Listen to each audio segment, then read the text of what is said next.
Non ti muovere, continua a trasmettere. Segnala, sospendo trasmissione, rimanete in ascolto. Te lo dico io com'è incifrato. QTR, QTR. Segnala. Togli via quel piede. Girati e trasmetti. Se ti muovi ancora...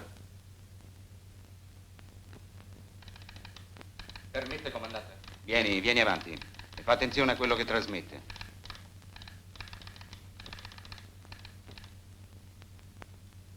Allora? Tutto in regola. Lui ha chiuso e Malta ha dato il ricevuto. Alzatevi e lasciate tutto qui. Lei, Franchi, veda un po' se è pronto il collegamento telefonico e tu portalo via. Hai seguito bene? Sì, comandante. Mettiti a posto e tieniti pronto a trasmettere quello che ordineranno. Pronti, comandante. Roma Avanti. in collegamento. Linea militare diretta. Chiama. Pronto? Pronto? Qui Narvi. Pronto? Chiama ancora, svelto. Pronto? Sì, pronto, ammiraglio. Qui Narvi. Abbiamo scoperto la stazione clandestina nemica e catturato 3 uomini. A ordini?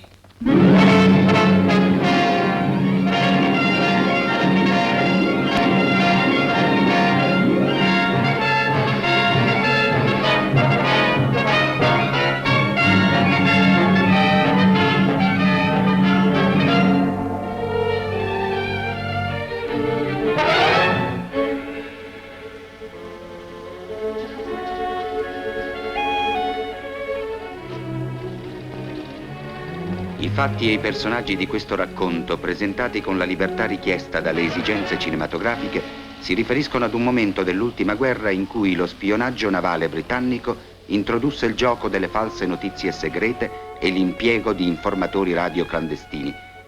Era la guerra psicologica che incominciava. Un pugno di uomini della nostra marina vi si impegnò Tra questi, il più eccezionale lasciò la vita in circostanze rimaste a tutt'oggi non chiare. La caccia e la scoperta delle stazioni clandestine operanti nelle nostre basi navali fecero parte di una serie di singolari e drammatiche operazioni svolte dagli uomini del settore C dell'ISMA. L'ISMA, a somiglianza dei due enti similari dell'esercito e dell'aviazione, era il servizio informazioni segrete della Marina. Più che un servizio costituiva un organismo a sé, separato e indipendente anche dagli alti comandi navali. Era formato da elementi della polizia segreta di Stato, della polizia militare e dell'arma dei carabinieri e svolgeva una complessa, delicata attività con due scopi precisi: conoscere i segreti navali del nemico, impedire che il nemico conoscesse i nostri. Tutto organismo perciò era diviso in due fronti: fronte O, offesa, cioè spionaggio; fronte D, difesa, cioè controspionaggio. Le notizie segrete pervenivano al fronte O attraverso tre vie: rapporti di addetti navali, informatori pagati o volontari, stampa nemica e neutrale. Ma all'officina ammiraglio le notizie più preziose provenivano dal settore C.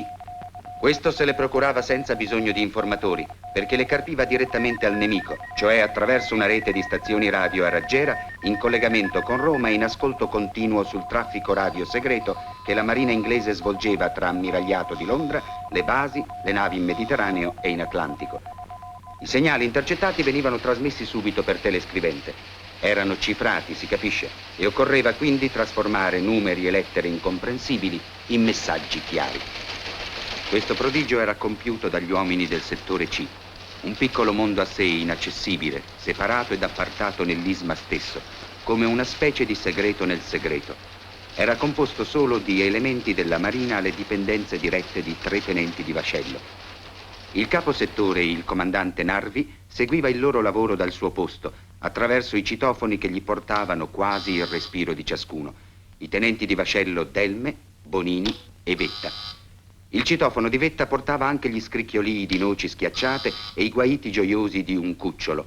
Con la sua bizzarra natura e la sua estrosità mentale, Giorgio Vetta costituiva un fenomeno nel campo della crittografia, ma nella sua naturale modestia attribuiva al tempo il merito dei suoi successi e soleva ripetere a buon settentrionale un detto napoletano che in italiano suona così: alla noce disse il bruco, dammi tempo che ti buco.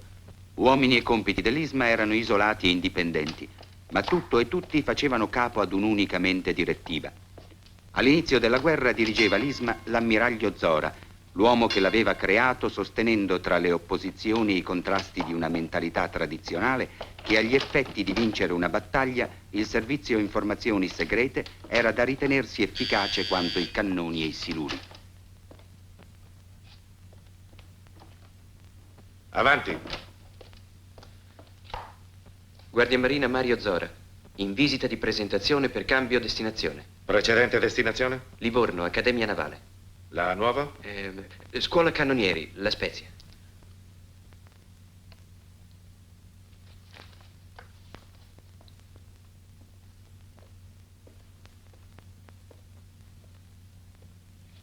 Non è vero. Lei raggiunge i mezzi d'assalto. Sì, ma io ho l'obbligo di non rivelare lo qual è. Lo so. L'hai dimenticato che tuo padre è il capo del servizio informazioni segrete della Marina. Dimmi un po', la mamma sa nulla? No. Bravo. Queste sono cose di uomini. Sì? Sì, sono ancora in attesa. Potrebbe essere anche da un momento all'altro. Sì.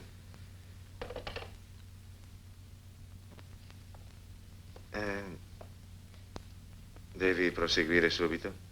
Sì, ho impiegato mezz'ora per arrivare fino a te. Hai bisogno di nulla? No, grazie, sai, non credevo di trovarti ancora sveglio. Perché? C'è qualcosa stanotte? È una di quelle notti che bisogna passare in piedi. Perbacco, sei diventato un uomo, Mario.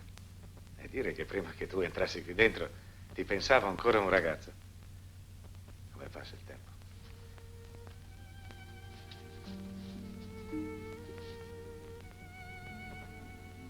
Stai molto bene. È la prima fotografia in divisa da ufficiale. Grazie. La terrò qui con me. Scusa. Pronto, qui Zora? Ancora nulla? Possibile. Tenetemi continuamente informato. Mi spiace che tu non possa trattenerti. Io... Oh, non darti pensiero, spero di ritornare presto. Bene. Allora, Mario, mi auguro di rivederti con più calma e...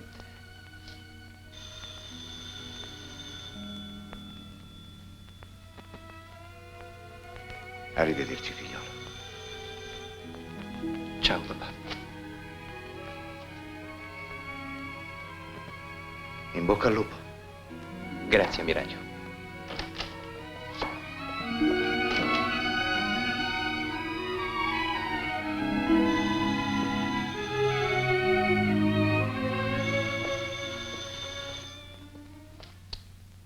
Pronto? Qui Zora? No, niente ancora, nessun'altra comunicazione.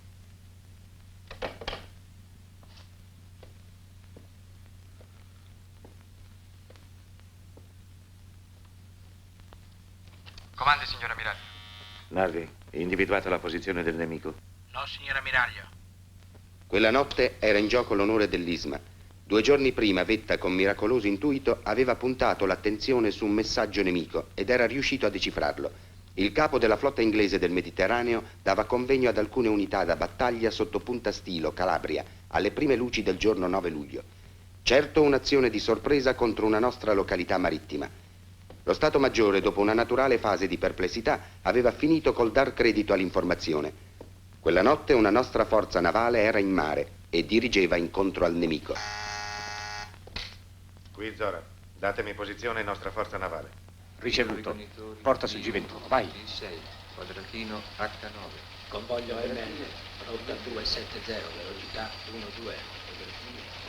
Preciso ricognitori D1, Quadratino D6, 8L, quadratino 6M. Convoglio MN. A 50 miglia da Punta Stilo, rotta 21, velocità 1,8. Il silenzio radio del nemico, denunciato dai nostri quadri indicatori del traffico RT, lasciava prevedere imminente un'azione avversaria. Ma il nemico aveva decifrato bene Vetta. Le nostre navi l'avrebbero trovato nella zona di Punta Stilo o era stato cambiato il programma. L'attesa cominciava a pesare sugli uomini del settore C. Solo Giorgio Vetta appariva tranquillo. Ad un tratto nella sua stanza risuonò il tipico ticchettio della telescrivente. Una nostra stazione aveva intercettato il segnale tattico di un aereo nemico.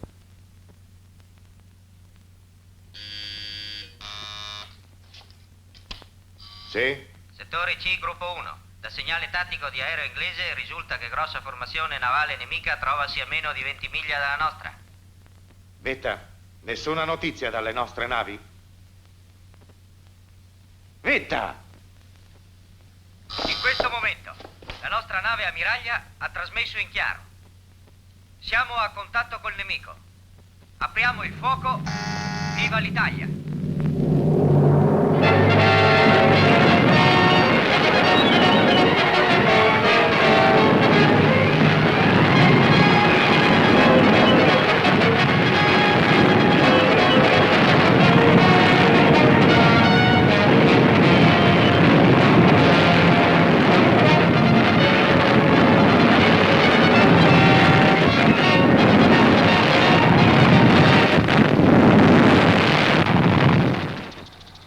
Basta così.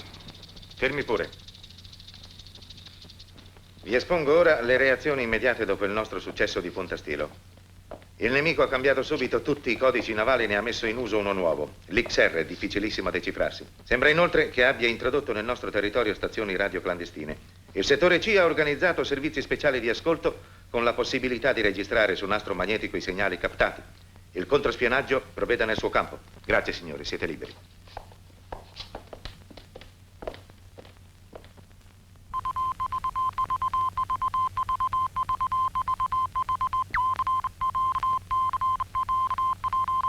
Tre stazioni radio clandestine intercettate in 3 centri marittimi in pochi giorni. C'è un fatto però, signor ammiraglio. I messaggi delle 3 clandestine risultano trasmessi in giorni diversi e successivi. Non si sono cioè mai intercettate 2 clandestine nello stesso giorno. Lei sospetta che possa essere una sola stazione che si sposti rapidamente da un punto Mi all'altro? sembrerebbe almeno. I segnali registrati? Sì, ammiraglio, di tutte e tre le stazioni. Faccia venire il perito radiotecnico. Subito, ammiraglio.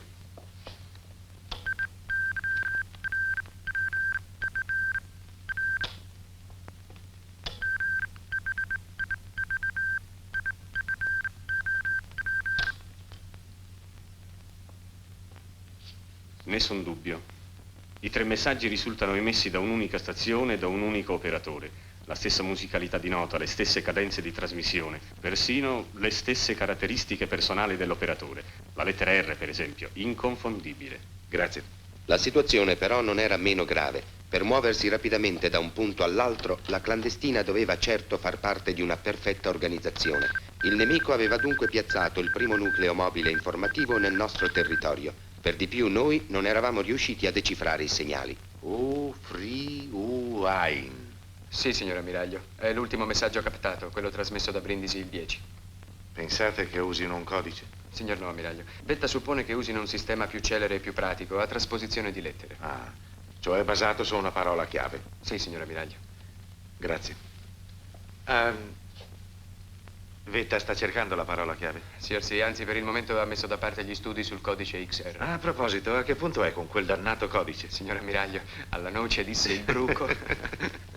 Intanto Vetta quella stessa mattina aveva trovato la parola chiave dei messaggi clandestini e l'aveva scritta sulla lavagna come faceva di solito per annunciare risultati importanti al capo settore. Ma da quel giorno la clandestina, dopo una fugace emissione nella zona intorno alla capitale, non si era fatta più sentire, né il controspionaggio era riuscito a scoprire nulla. Una mattina l'ammiraglio Zora fece fermare il comandante Narvi, che partiva in missione, per affidargli un compito urgente e inatteso. Indagare subito per sapere a che punto era Vetta con lo studio del codice XR e fino a che punto c'era da sperare. Permesso, signor ammiraglio? Avanti, avanti. Dunque, Ma ho l'impressione che Vetta questa volta si sia arreso. strano. Vetta ha sempre sostenuto che non esistano cifrati indecifrabili, che è solo questione di tempo. Già, ma quando Vetta ci si applica, però. Le ha spiegato il motivo? A suo modo, signor ammiraglio. Cioè? Mi ha detto che è una noce che non gli piace. Bene. Credo che potremo evitargli la fatica di bucarla. Rinunciando al codice? No, offrendogliene una copia. Scusi, chi? 2 persone me ne hanno offerto l'acquisto ad ottime condizioni e con garanzia. Con garanzia. Eccola. Sono i campioni dati ad esaminare. 12 pagine del codice XR fotografate. A voi dirmi se la merce è buona o falsa. Sta bene, signor ammiraglio. La merce era eccellente. Il giorno dopo il codice XR andava ad allinearsi nella cassaforte del settore C. Quella stessa mattina un signore dall'aspetto distinto si presentava nel negozio dell'antiquario Bertrand in via Margutta. Sì, bello, ma vede, io preferirei qualcosa in ceramica antica, a tinte molto tenui, come quello per esempio. Sì, guardi, da questa parte. ecco, sì, questo andrebbe benissimo, però desidererei qualcosa di più piccolo, che potesse essere per una tavola, non so. Ecco, signor Morris, la raccolta delle preziose stampe. Grazie. Sono 300. Perfetto. Desiderate controllare? Oh, no, per carità. Come volete. Molto gentile. Arrivederci. Le 300 preziose stampe erano 300 biglietti da 1000. L'antiquario ne aveva tenuto altri 200 per sé. Erano i 2 uomini che avevano venduto all'ISMA il codice XR. Il settore C attendeva con ansia di impiegarlo in pratica e l'occasione si presentò quella notte stessa. Li guarderò subito, me li lasci qui. Va bene, sì. Mi scusi, signor ammiraglio, è tardi, non va a riposare. No, ancora da fare. A comandi? Chi è il capo crittografo rimasto di turno questa notte? Il tenente di vascello Delme. Ha bisogno di qualcosa? Grazie, nulla, vada pure. Buonanotte, Narvi. Buonanotte, signor ammiraglio. L'ammiraglio Zora quella notte non aveva lasciato l'officina, ma non aveva letto un solo rigo delle carte dei rapporti ammucchiati sul suo tavolo. Aveva letto soltanto e molte volte un foglio che gli era arrivato qualche ora prima, su cui erano tracciate poche righe. Caro papà, quando riceverai questo biglietto saremo già nella base nemica. Io prego Dio di una sola cosa, che tu possa essere orgoglioso di me. Ciao papà.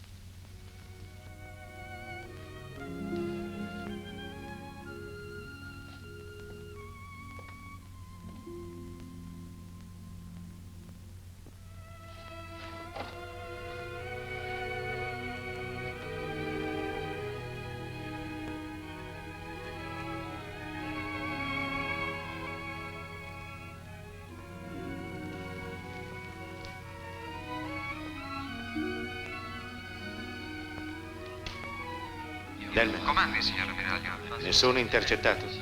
Nessuno, signor ammiraglio. Con chi sta parlando? Con Vetta e con Bonini. Perché sono rimasti gli altri due? Non so, signor ammiraglio. C'è anche il comandante Narvi? Ma la luce è accesa. Narvi, Comandi, signor ammiraglio. perché siete rimasti tutti? C'erano parecchie cose da sistemare e abbiamo pensato che stanotte fosse... Andate pure. Bene, signor ammiraglio. Ma nessuno lasciò l'ufficio. Per quanto l'ammiraglio non avesse fatto trapelare nulla, il settore C sapeva. E sapeva che l'esito dell'impresa poteva essere conosciuto solo intercettando una comunicazione del nemico. Infatti, verso l'alba, fu captato un messaggio del comando base di Gibilterra diretto all'ammiragliato di Londra e cifrato con il codice XR. Vetta decifrò subito il testo, ma secondo gli accordi aprì solo il citofono del comandante Narvi. Settore C, gruppo 1. Sì, pronto. Traduco punti sostanziali del testo. Ore 2 questa notte. Graduati appartenenti Marina Italiana, violato questo porto militare con impiego di armi tuttora segrete. Uomini assalitori numero 9. 8 catturati feriti o in stato di asfissia. 1 rinvenuto morto in divisa di guardia marina. Da piastrina riconoscimento, guardia marina Mario Zora.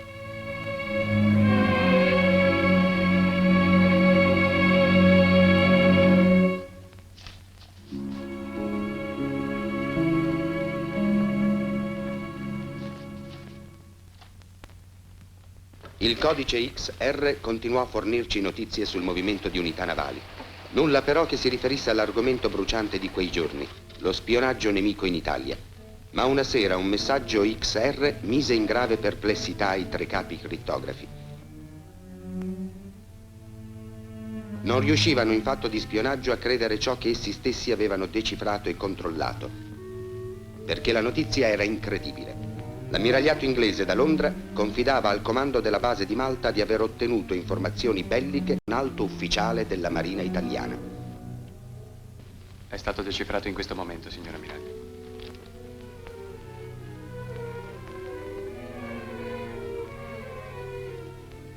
Possibile. Signor sì.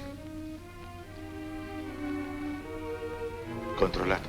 Controllato, signor ammiraglio. Non vi sono dubbi. È l'unica copia? Signor sì. Quante persone sanno?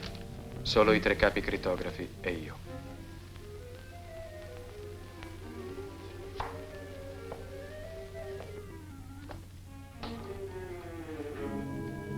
Mi hai fatto chiamare? Sì, venga. Finché non vi dirò io, non ci sono per nessuno. Bene, signor ammiraglio.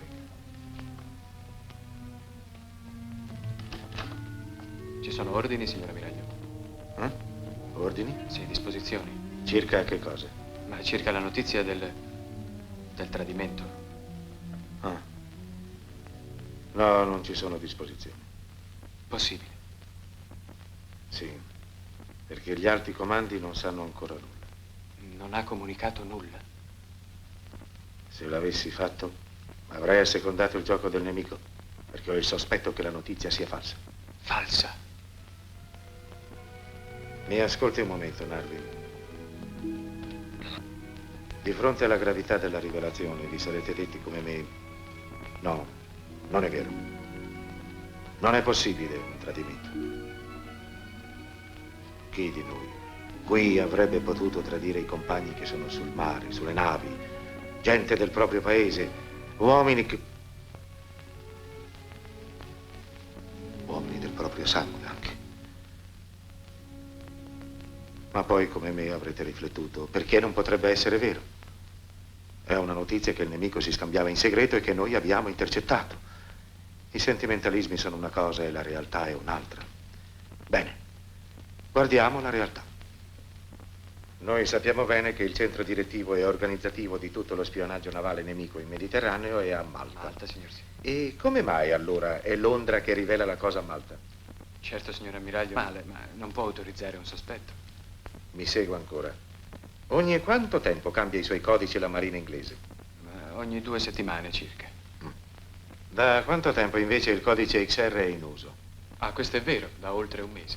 Si spiega bene.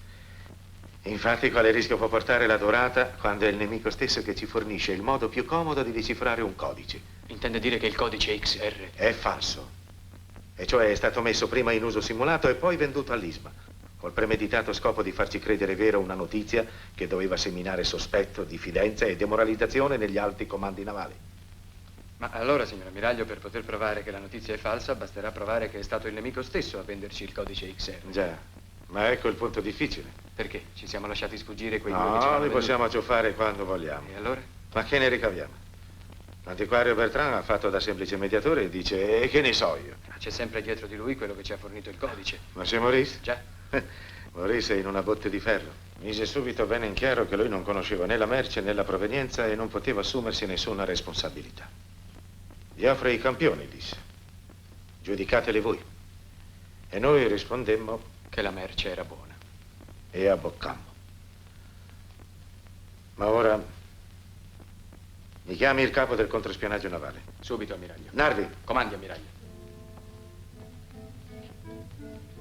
Non ho bisogno di chiedere a lei e ai suoi 3 collaboratori se vi siete resi conto della delicatezza del momento. Non dubiti, signor ammiraglio. Grazie, Narvi.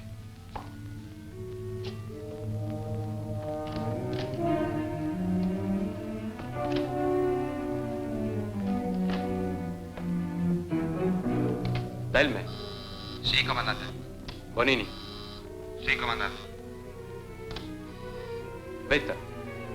Vetta. Sì, comandante. Fate attenzione. L'ammiraglio Zora ha preso su di sé la grave responsabilità di non comunicare la notizia del tradimento finché non sarà riuscito a provare che è falsa. E a questo scopo ha già messo in moto il nostro controspionaggio. Ma noi non dobbiamo aiutarlo solo mantenendo il segreto. Dobbiamo fare tutto quello che ci è possibile per arrivare allo stesso scopo. E per... Vetta, dove sei cacciato? È così che mi stai a sentire. Cos'è quel baccano? Niente, comandante. Come niente? E Cucciolo, il mega ciappà, 3 fogli importanti, se li stava mangiando. Eccoli qua. Cosa sono? Ah, sono studi sui cifrati XR che ho già cominciato per poter dimostrare, per mezzo della crittografia, che il codice è falso. Mentre Vetta lavorava su centinaia di messaggi cifrati per arrivare alla dimostrazione che si era prefisso, per lo stesso scopo, ma nell'ambito del controspionaggio, si svolsero alcuni fatti di cui solo alla fine si poté conoscere il retroscena. Piacere mio. Volevate vedere quelle statue? Ecco, precisamente. Venite, passiamo in giardino. Grazie. Sono di quelli che sempre amato, tu dici sì, tu dici Tutto bene? Cosa? L'affare del codice XR. Suppongo di sì. Perché poi dite suppongo? Perché altrimenti sarebbero già venuti a prelevarmi, a me sanno dove trovarmi, ho un negozio. Ma è una fortuna. È un rischio. E nel prossimo affare di compravendita bisognerà rivedere le percentuali. Un prossimo affare con le antichità? Io ho detto compravendita. Vengo subito. Io ho detto compravendita, non di antichità. Non capisco. Non abbiamo già venduto un codice inglese alla Marina italiana?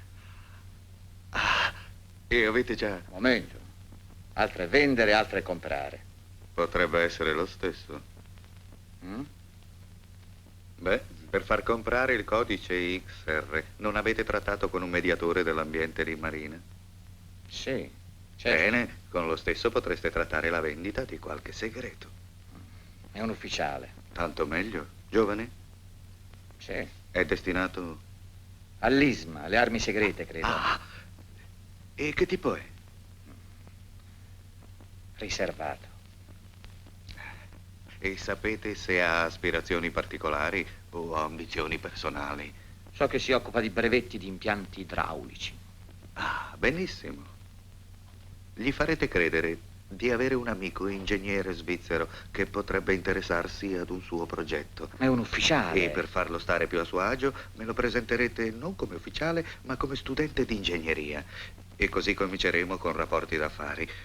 Quanto al resto verrà un po' alla volta.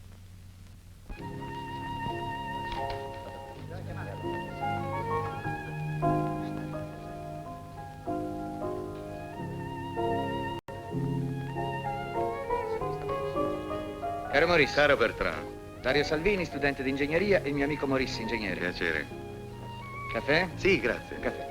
Il mio amico Bertrand mi ha già presentato un suo brevetto, ma vedo dell'altro. Sì, un supplemento.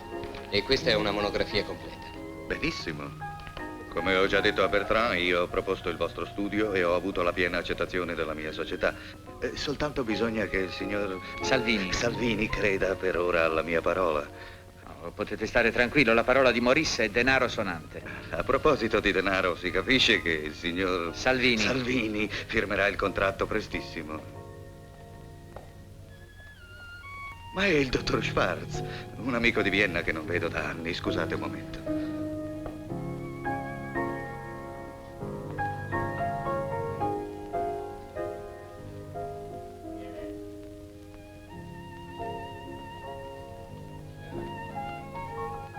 Ecco i miei amici. Ho il piacere di presentarvi il signor Bertrand e il signor Salvini. E questa è la signorina Magda Weiss, una scultrice di Vienna. Ich gehe zu Dr. Schwarz. Einen Moment, bitte. Natürlich. Gut. E io mi trattengo un momento col dottor Schwarz che riparte oggi stesso per Vienna. Ma vi lascio la signorina, sicuro che la sostituzione non vi dispiacerà affatto.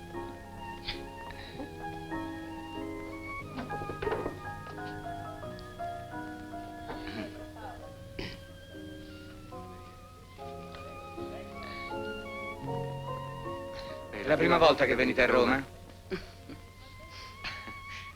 Comprendete l'italiano? Sì, e lo parlo anche. Ah, bene. Allora... Allora? Ecco, il signor Salvini voleva dire che... Il signor Salvini sa certamente quello che voleva dire. Non è vero? Ah, sì, sì, certo. No, ecco, io volevo dire che non è facile trovare una straniera che... Fumate. E vi tratterrete molto a Roma? No, pochi giorni. Peccato, perché Roma è... E il dottor Schwarz? Ebbene, Niente, così domandavo. una conoscenza di treno. Non conosco Roma e mi ha voluto fare da guida.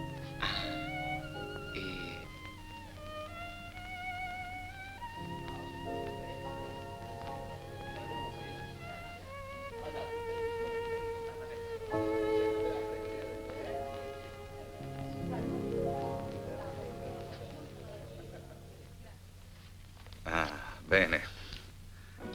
E questa è la quota che vi spetta alla firma del contratto.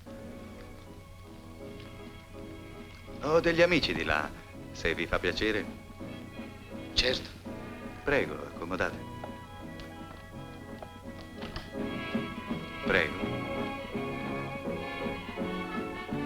I miei ospiti sono quasi tutti artisti. Pittori, scultori, intenditori d'arte, tutta gente molto allegra, che prende la vita così come viene. Questo è lo scultore ungherese Svani. E quello è il pittore bulgaro Vashinsky. Tutti buoni amici anche del signor Bertrand. Sicuro? Spero che anche voi vorrete.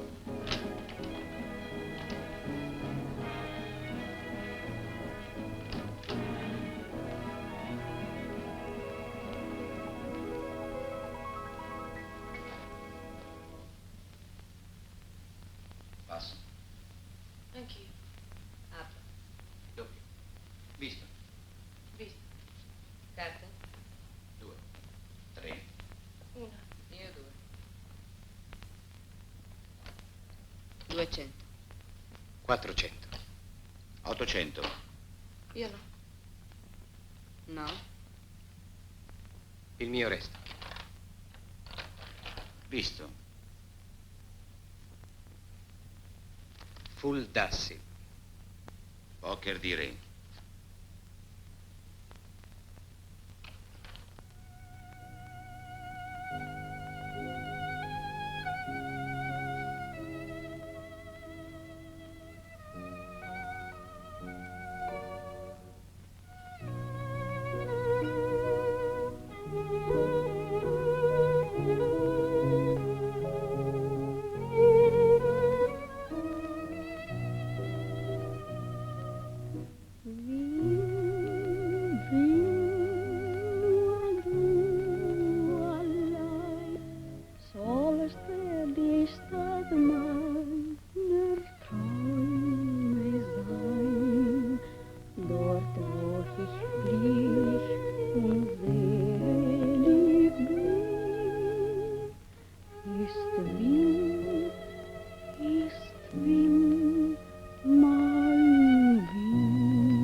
Avete ancora freddo? Già, la vostra giacca. Magda. No. Buonanotte. Buongiorno.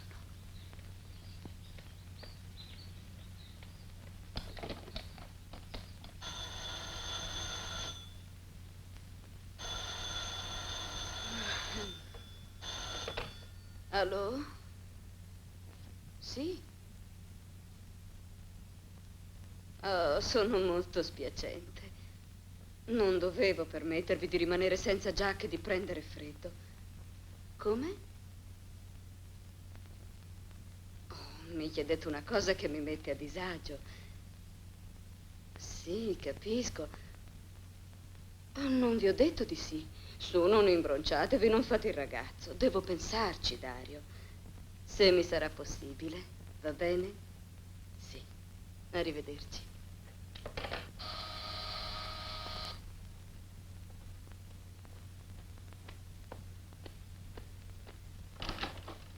Oh, prego. In piedi? Come vedete, È un'imprudenza. per uno che è ammalato.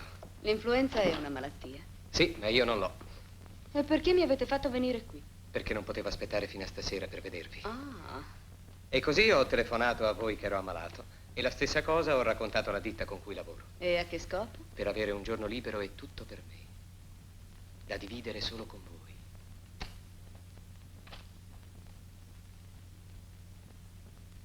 Oh, in marina? No, divisa di collegio. Ma avete fatto il militare? No. Questo fa una differenza nella vostra stima? Sì, a vostro vantaggio. Non mi piacciono i militari. Magda, ditemi, vi sono proprio indifferente. È vero? No. Allora perché agite così? Devo pensare che c'è qualcuno... Cosa ve lo fa pensare? Ma non lo so, ma sento che... Vi sbagliate. Non vi capisco.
Chi sarà? Non so.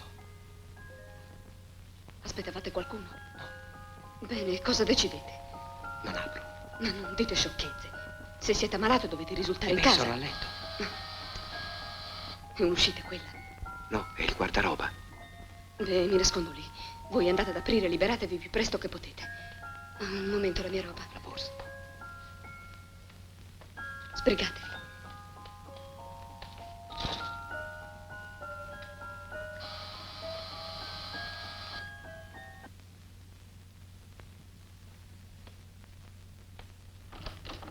Il tenente Salvini? Signor sì, Dario Salvini. Sono il capitano medico Dreani di servizio. Lei ha comunicato al ministero di essere indisposto? Questa mattina sì, avevo un po' di febbre. Vediamo. Si accomodi, prego. Si stenda sul letto. Come va adesso?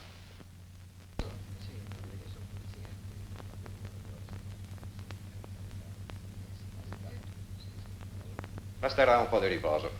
No, a letto, eh? Buongiorno. Buongiorno.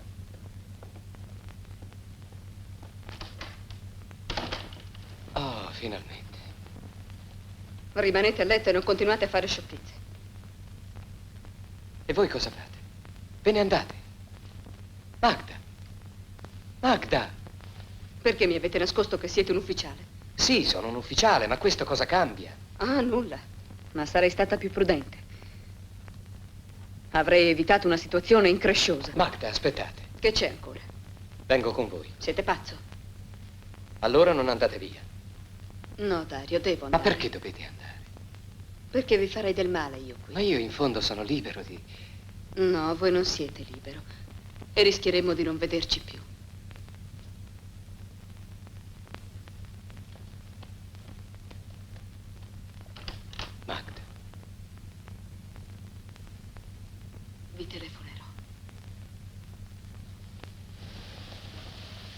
Buongiorno, signore. Buongiorno, signor Bertrand.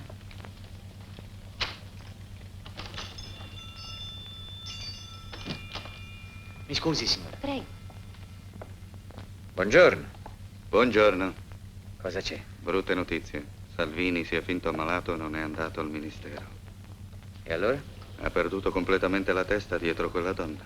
Ma non è quello che ci auguravamo? Certo, ma se i suoi superiori se ne accorgono e gli cambiano destinazione, che facciamo noi? Già è vero. Dovete subito consigliare al ragazzo di calmarsi e di non fare imprudenze. Oppure affrettare i tempi. Volete dire che gli proporreste subito il colpo? No, bisogna prima assaggiare il terreno. Ah. Io forse ho già Cosa? una certa idea in proposito. Ah, sì? Sì, però bisogna che voi vi ricordiate che la vostra società fabbrica anche apparecchi sanitari. Sanitari? Ora vi spiego. Scusate.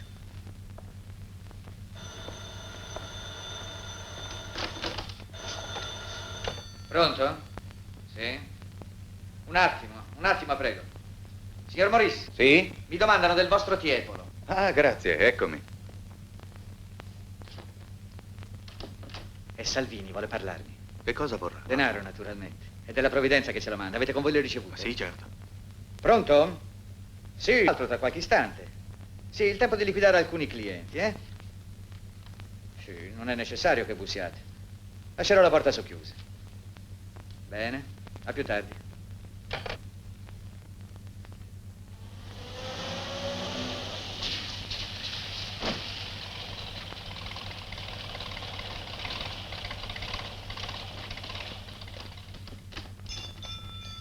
Buonasera, signor Bertrand. Forse vi sorprenderà la mia visita. No, affatto. Vi aspettavo? Mi aspettavate? Sì. Oggi scadono i vostri impegni. Quali impegni? Non le riconoscete? Ma è denaro che ho avuto come acconto sui miei diritti. No. No, signor Salvini, questo è denaro che vi ha prestato personalmente Monsieur Maurice. E io ero convinto che... Di che?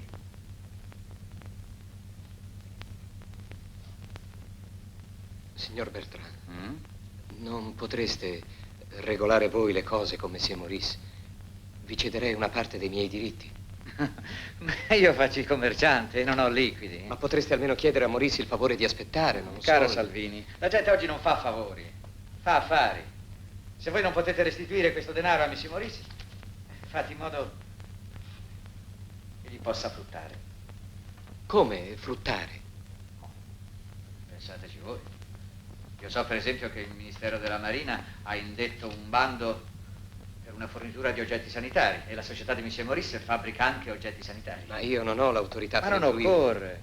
A Monsieur Maurice basterebbe solamente sapere qual è il prezzo base stabilito dal Ministero della Marina. E come faccio io a... C'è un verbale interno. Ma sarà riservato? No, anche se riservato, un verbale della direzione di sanità. Che valore può avere? Ma per Monsieur Maurice sì. Monsieur Maurice, conoscendo il prezzo base, ha qualche probabilità di più per vincere il concorso. Chi ci guadagna sicuramente siete voi. Rifletteteci. Se domani sera alle 6 vi vedo qui, vuol dire che voi avete la copia del verbale. Altrimenti. Signor Salvini? Mi permettete un consiglio? Non vi fate notare troppo con quella scultrice. Perché? Sono donne che non domandano niente, ma costano molto. Se mi consentite vorrei darvi anch'io un consiglio. Occupatevi soltanto dei vostri affari di mediatore. Buonasera.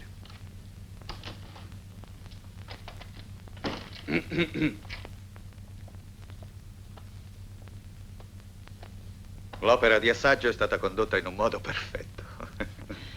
Sì, mi sono veramente piaciuto. E pensate che davvero abbia avvocato a questa prima esca?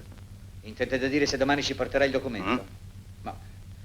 Certo che l'incontro con quella donna per noi è stata una fortuna inattesa. È stata veramente straordinaria la vostra tattica di spingerlo a lasciarla. Sì, infatti i giovani fanno sempre il contrario di quello che si suggerisce loro. Questa sera vorrà vederla per forza, non ha denaro, farà debiti con altra gente e probabilmente domani sera alle 6 avremo il verbale. E quando pensate di... Di spingerlo al passo decisivo? Sì. Domani stesso. Domani. Perché no? Non avete pronto il denaro? Sì, è prontissimo. Ci sono altre difficoltà? No, nessuna difficoltà. È soltanto il legittimo desiderio da parte di chi versa la somma di... Scusate una curiosità, c'è una porta di servizio nel negozio? Sì, là in fondo. Ah.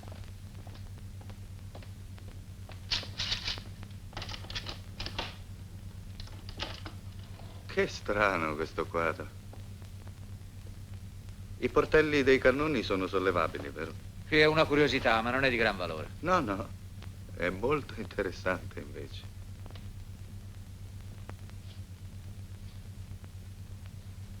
Se non vi dispiace, potreste spostarlo portandolo un po' più in qua. Sì. Grazie.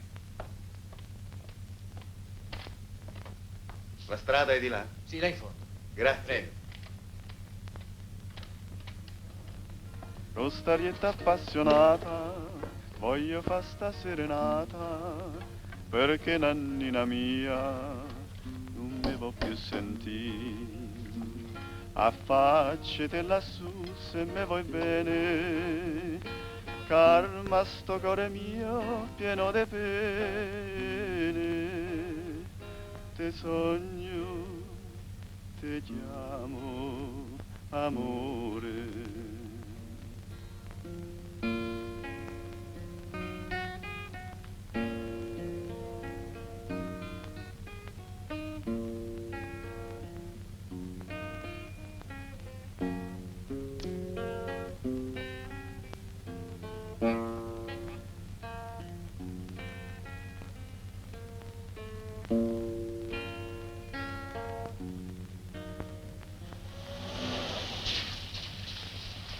No, non scendete. Ma perché?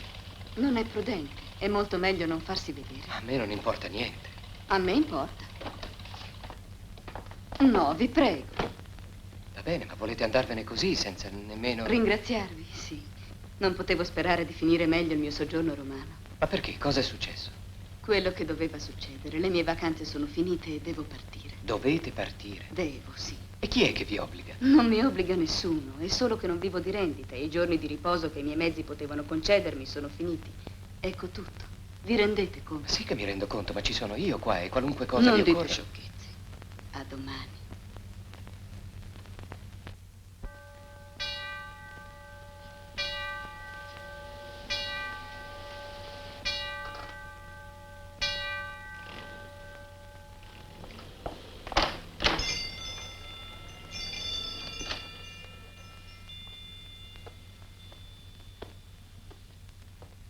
State tranquillo, siamo soli. Un momento. E il denaro? Quello è già pagato. Pagato come? Il debito col signor Maurice.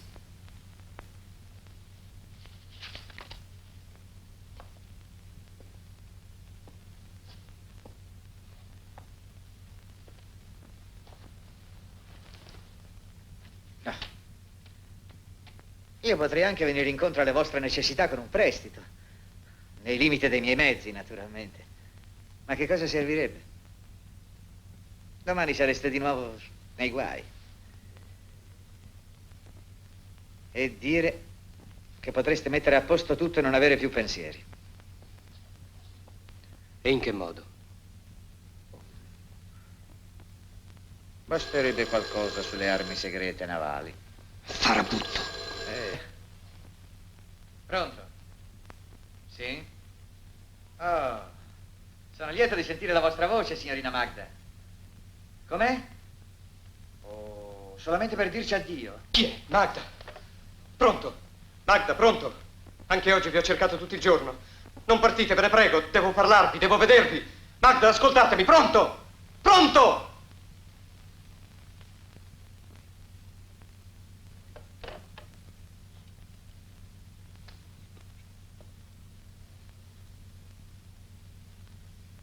Se portassi via qualche cosa, se ne accorgerebbero. Non occorre portar via.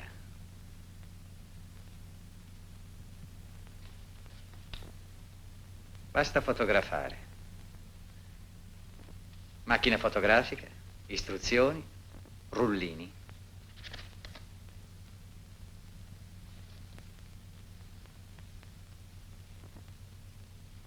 Questa notte io sono di guardia. Verrò qui domani alle 6. E il denaro? Sarà qui. Quanto? Molto.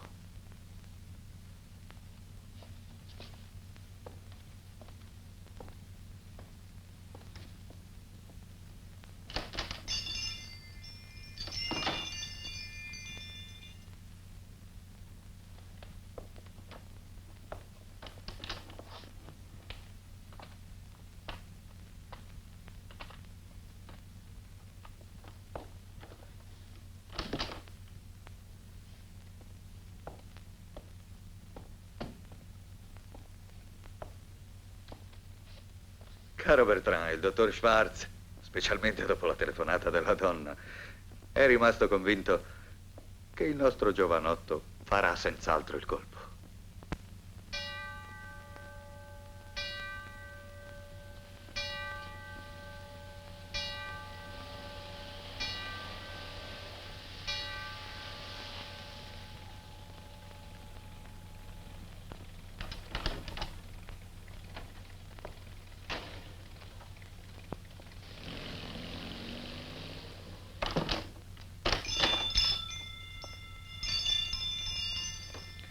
Buonasera. Allora? Niente?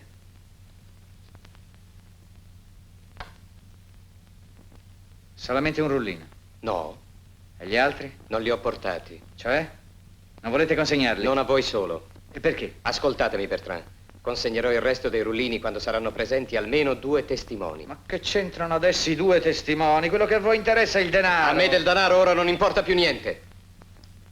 Come? Avete capito benissimo.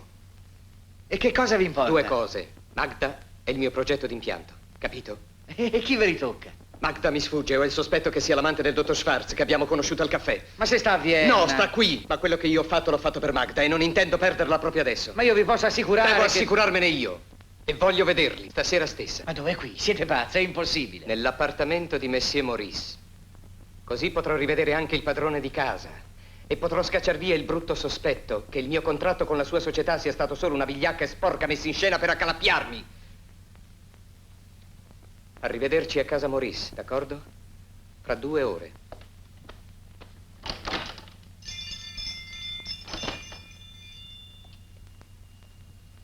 Ho paura che il dottor Schwartz troverà imprudente tenere questa riunione a casa mia. Sì, ma il giovanotto è geloso pazzo della donna e se non lo rassicuriamo c'è il rischio che commetta qualche sciocchezza e comprometta tutto e tutti. Già, forse avete ragione. Avviserò subito Schwartz e Magda. Ma la donna ha lasciato l'albergo da 2 giorni. Ah, questo non ha nessuna importanza. E nessuno sa dove sia. Lo sa il dottor Schwartz. E Magda, per amor suo, reciterà la scena finale questa sera, finché il giovane consegnerà i rullini. A più tardi.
Oh, buonasera, signor Salvini. Accomodatevi. Di là, prego.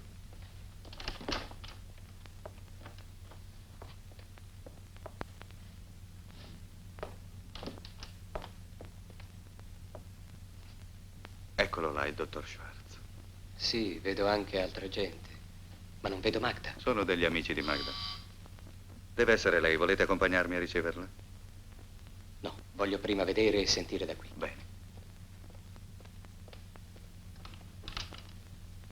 Oh, buonasera, signorina Magda. Buonasera, signor Maurice. Sono già arrivati gli amici? Sì, sono tutti di là, prego.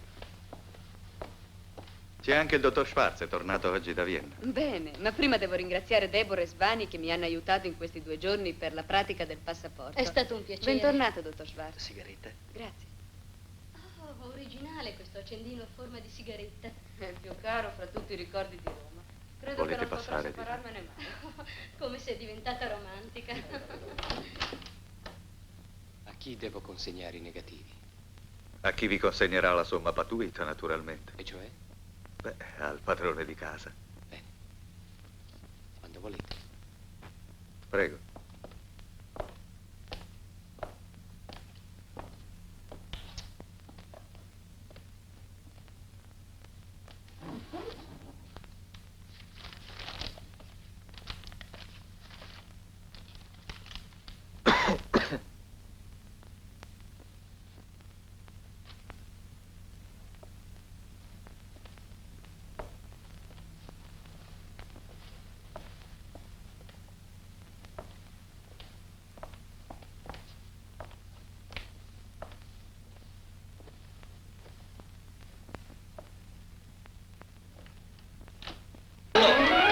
Polizia, fermi!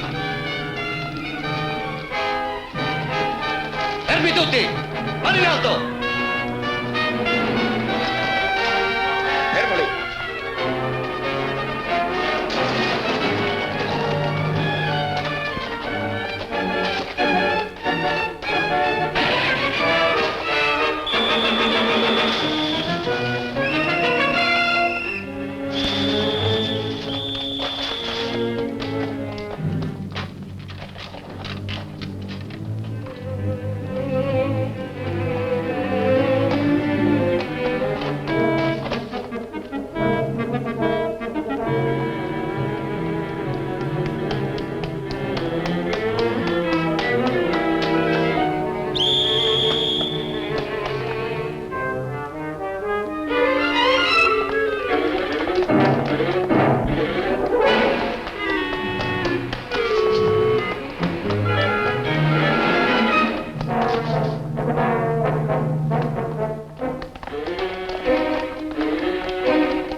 Spero che mi perdonerete. Facevo il mio dovere. Oh, state tranquilla.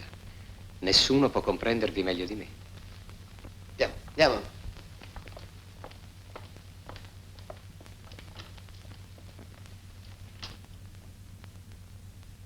Permesso, ammiraglio? Avanti, avanti.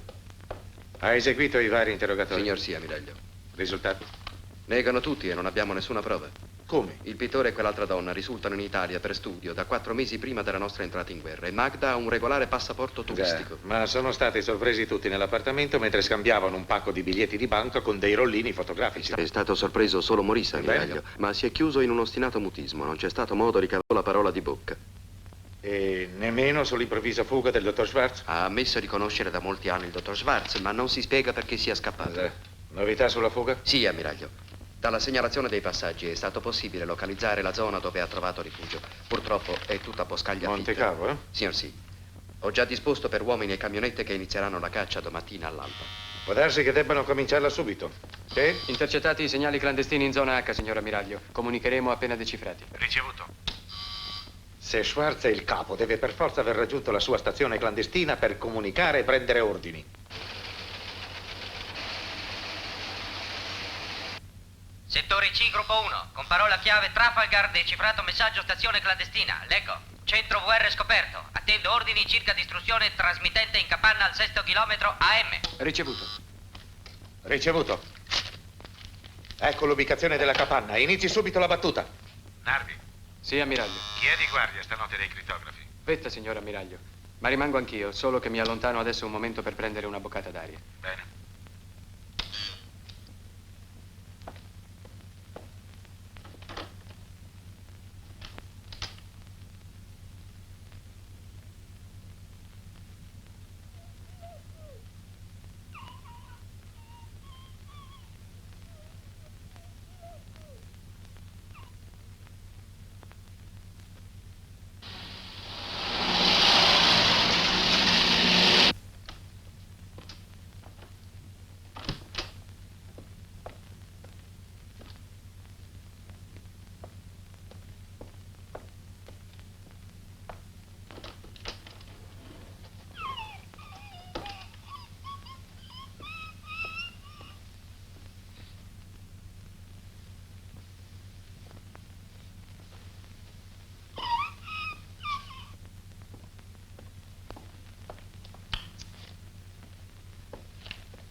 Ricevuto. Centro radio chiede nostra posizione e Siamo sulla AM. La clandestina si sente sempre più forte. Centro radio? Permesso? Che c'è, Nardi? Una sorpresa di vetta, ammiraglio. E cioè? Il codice XR. Ah. Sì, signor ammiraglio, Vetta è arrivato alla dimostrazione che è falso. Vediamo.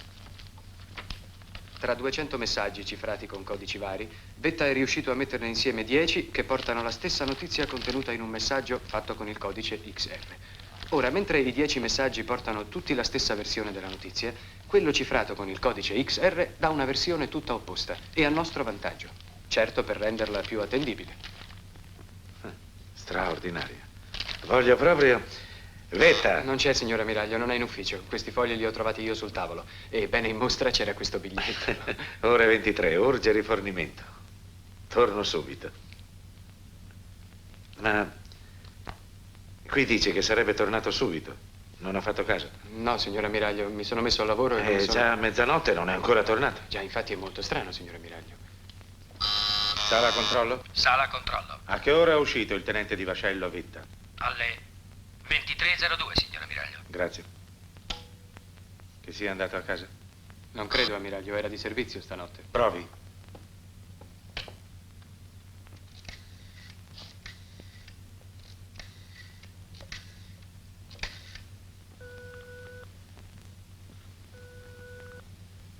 Niente, ammiraglio. Strano. Vigilanza ufficiale. L'agente di servizio alla persona del tenente di vascello Vetta risulta al ministero o fuori? È rientrato in questo momento, signor ammiraglio. Fatelo passare subito da me. E dopo il bar? Si è fermato alla rosticceria. Anche lì come di abitudine? Sì, ma in genere non mangiava. E cosa faceva allora? Faceva mangiare il cucciolo. Ma stanotte il cucciolo non l'aveva portato con sé. Esatto, però si è fermato più del solito. Avrà mangiato? Sì, ha preso qualcosa. E poi? È andato a casa sua. Ma lei sapeva che era di servizio? Signor sì. E siccome aveva un'aria molto stanca, mi son detto, sarà salito un momento in casa a riposarsi. E ho aspettato che scendesse. Dopo 3/4 d'ora sono andato su e ho bussato, ma non rispondeva nessuno. E così sono corso qui. Mandi subito a casa 2 agenti col medico di servizio. Lei può andare.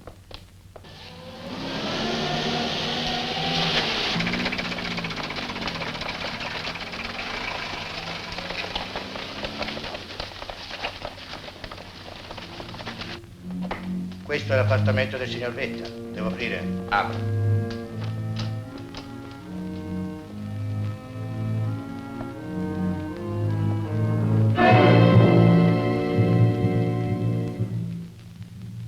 Tutti sintomi chiari di avvelenamento improvviso.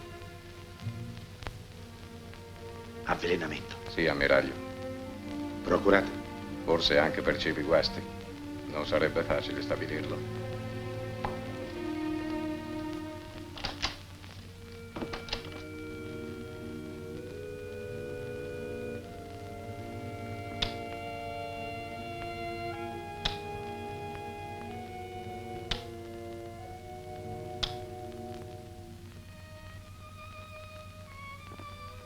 Tutti, fate attenzione.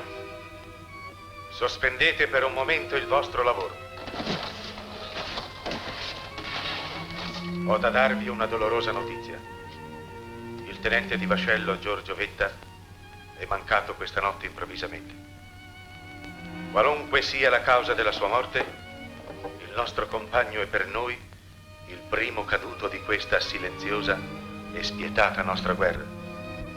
La Marina non ha perduto un uomo. È come se avesse perduto una battaglia. Riprendete il vostro lavoro.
Chiunque sia nella capanna, attenzione!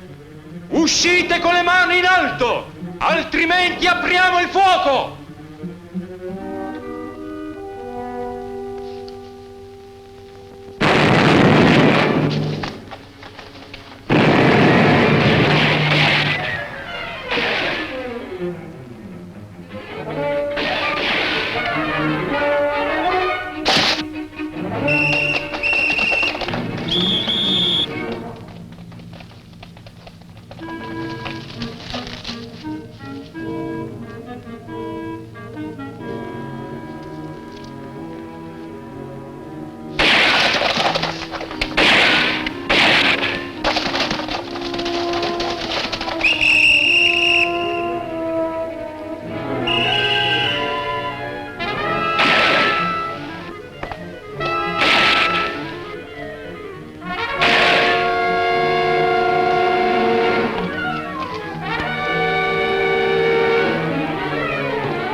Ammiraglio, il verbale dell'interrogatorio di Schwarz. Risultato? Negativo, ammiraglio. Come? Sostiene di non aver nulla a che fare con organizzazioni di spionaggio. Allora perché sarebbe scappato? Sapeva di essere ricercato come spacciatore di stupefacenti. Ah, e la capanna? L'avrebbe fatta saltare perché secondo lui era un deposito di droga. Tracce della stazione radio tra i relitti? Signor no, lo scoppio ha distrutto tutto. Addosso aveva nulla? Questo flacone e questa scatola. Ha già potuto farli esaminare? Signor sì, già fatto, ammiraglio. Contengono eroina e morfina. Non ci voleva. La registrazione? È in corso, ammiraglio. Bene.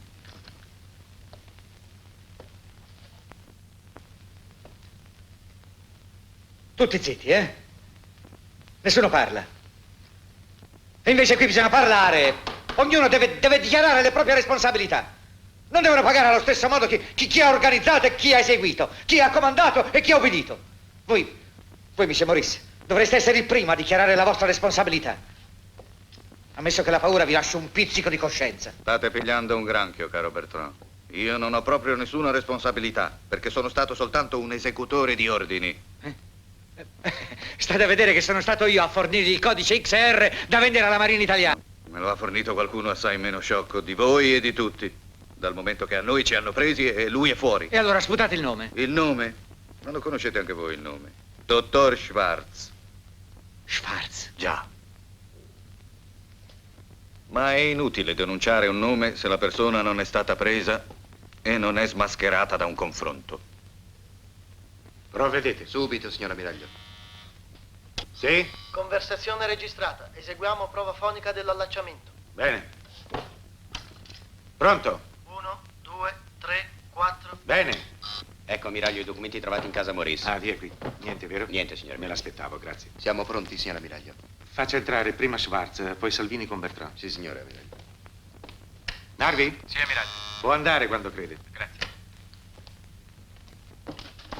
Bertrand e Salvini, fuori per l'interrogatorio.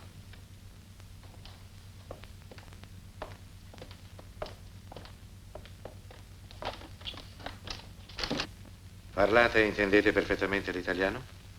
Bene, non vi stancherò con domande. Dovete solo stare a sentire. Voi vi siete detto, gli agenti in casa Maurice non cercavano me, cercavano Maurice. Quindi devo solo spiegare perché sono scappato e perché ho distrutto la capanna e mi sono difeso fino all'estremo. L'alibi che mi portavo sempre in tasca è lì, nelle loro mani. Mi basta perciò sostenere che commercio in stupefacenti. Già. Solo che la vostra costruzione poggia su un piccolissimo sbaglio.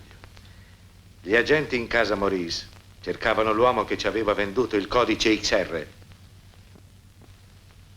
Cioè voi. Avanti.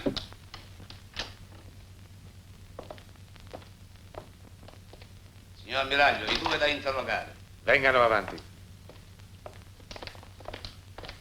Grazie, può andare. Sì, li lasci pure qui. Conoscete questi due individui?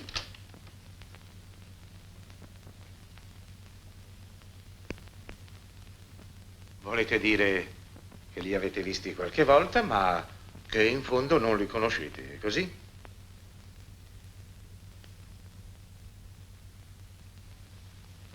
Bene.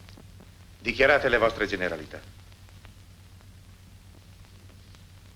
Maggiore Guido Santoro, addetto al controspionaggio navale. Tenente Dario Rovere, della Reale Arma dei Carabinieri.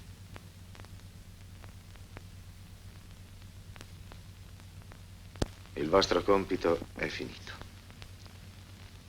E adesso posso dirvi, voi non avete soltanto reso un servizio al controspionaggio, ma avete risparmiato agli uomini della Marina un'amara quanto ingiusta umiliazione.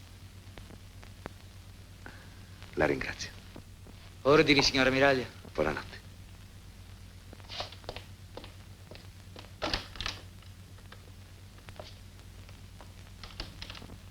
Grazie anche a lei, figliolo.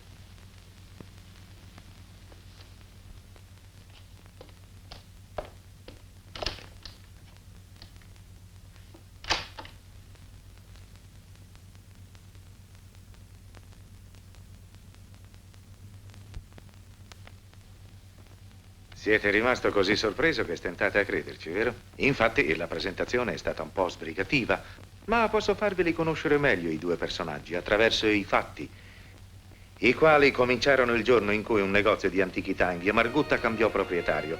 Una trovata per attirare un certo Monsieur Maurice. Protetto da passaporto neutrale, Maurice commerciava in oggetti d'arte per conto di stranieri. Se non era una spia contro di noi, poteva sempre diventare un utile informatore per noi. E infatti con la vendita del codice XR se ne dette la prova. Ma il messaggio con la notizia del tradimento ci insospettì. Per costringere Maurice a scoprire il suo gioco c'era un solo mezzo: creare una falsa operazione di spionaggio a danno della nostra Marina. Se Maurice era in malafede, sarebbe caduto nella rete, fornendoci così la prova che il codice XR ci era stato venduto d'intesa col nemico. Fu a questo punto che entrò in scena il tenente dei carabinieri Dario Rovere. Lo stesso giorno appaiono non attesi il dottor Schwartz e la signorina Magda. Il maggiore Santoro diffida, consiglia a Rovere di stare al gioco mostrandosi subito attratto dalle grazie della donna e tiene d'occhio i due amici. Ma in realtà il dottor Schwartz riparte il giorno stesso per Vienna e Magda si gode le sue vacanze a Roma in modo tranquillo. Non vede nessuno, frequenta solo una sua amica, anch'essa scultrice. Con Dario poi si comporta con una naturalezza e una spontaneità tali da lasciarci perplessi. Ricambia con sincerità le attenzioni del giovane o esegue con arte perfetta le istruzioni avute da Maurice. Dovevamo vederci chiaro. Il tenente si finge ammalato e invita Magda a casa. È un fatto mai successo. Magda è a disagio e commette la prima imprudenza. Chiama qualcuno. Ma al terzo squillo riaggancia. Certo un segnale. Poco dopo, infatti, la gente che sorveglia la linea sente chiamare da un telefono pubblico. È una voce d'uomo, ma non quella di Maurice. A Magda, che gli chiede consiglio, risponde di andare subito e di accertarsi che sia un vero ufficiale. Dunque non è Maurice che guida la donna, ma una persona che si nasconde, probabilmente è il capo della banda e sospetta della vera identità di Dario. Dubbio pericoloso per noi. E così mandiamo d'urgenza una visita di controllo medico. Magda è rassicurata, ma rivela troppa fretta nel voler lasciare la casa. Dario deduce che abbia un appuntamento per riferire sulla missione e la fa pedinare. Finalmente ecco l'occasione buona per scoprire chi è il misterioso uomo che la guida. La gente riesce a seguirla fino al luogo di convegno, presso un cantiere alla periferia della città.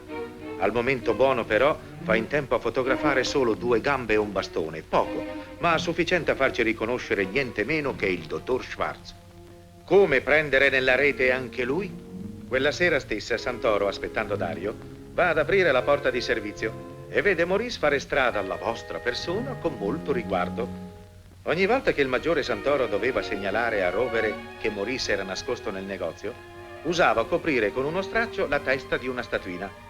Questa volta invece, sentendo arrivare Dario, si affretta a coprirne 2 e Dario capisce che dietro al quadro c'è anche Schwartz, il capo della banda, venuto certo per constatare con i suoi occhi a quale punto di esasperazione è arrivato l'ufficiale dopo l'improvvisa scomparsa di Magda e quale effetto farà la telefonata di addio di lei, organizzata, devo riconoscervi, davvero con tempo perfetto.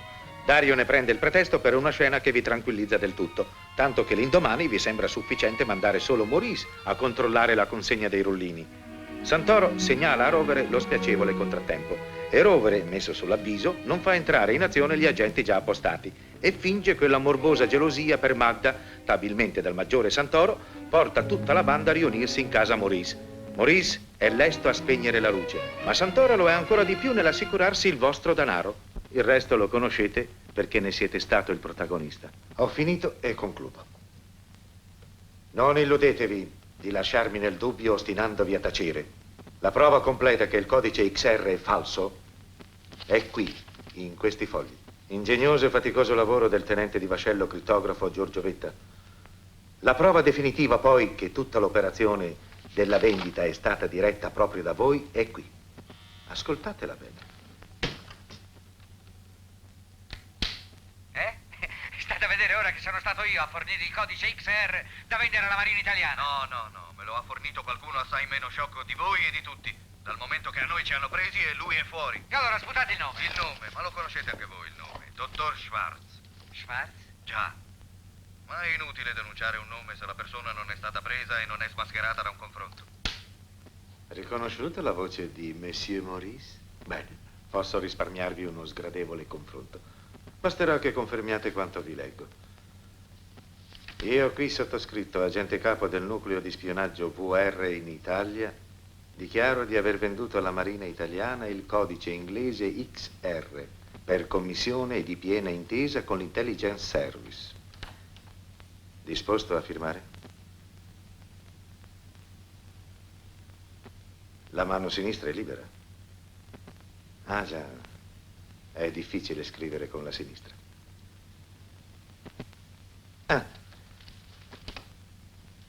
Basterà il pollice.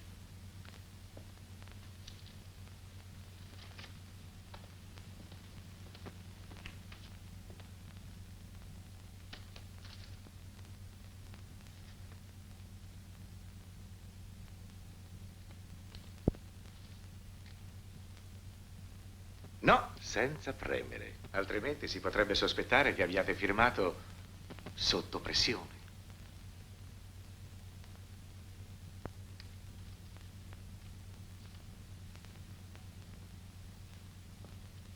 Portatelo via.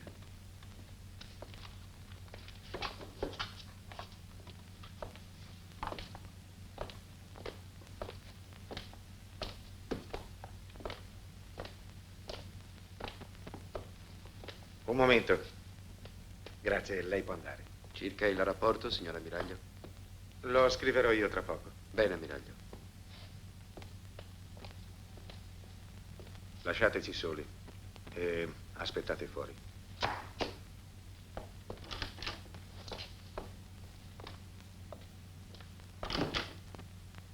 Ascoltate bene, Schwartz. Voi sapete che ormai nulla può cambiare la vostra sorte. Rispondetemi perciò lealmente. Il tenente di vascello Giorgio Vetta era prezioso per noi quanto un'arma segreta. Della sua morte siete responsabile voi?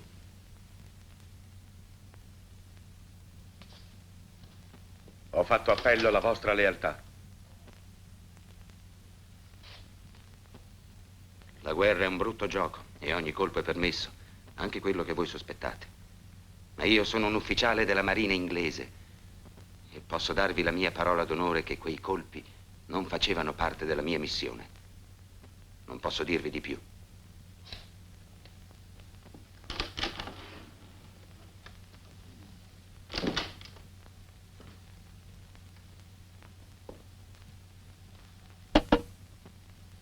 Avanti.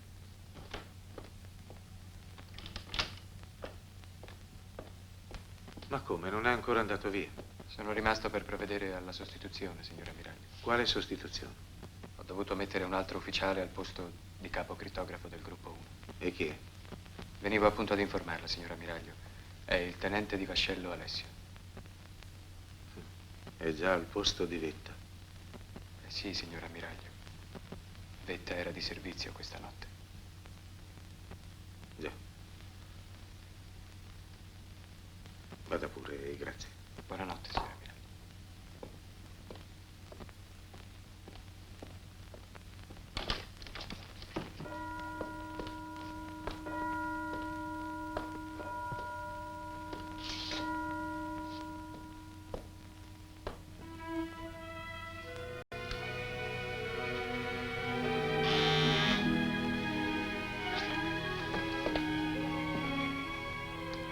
Sì?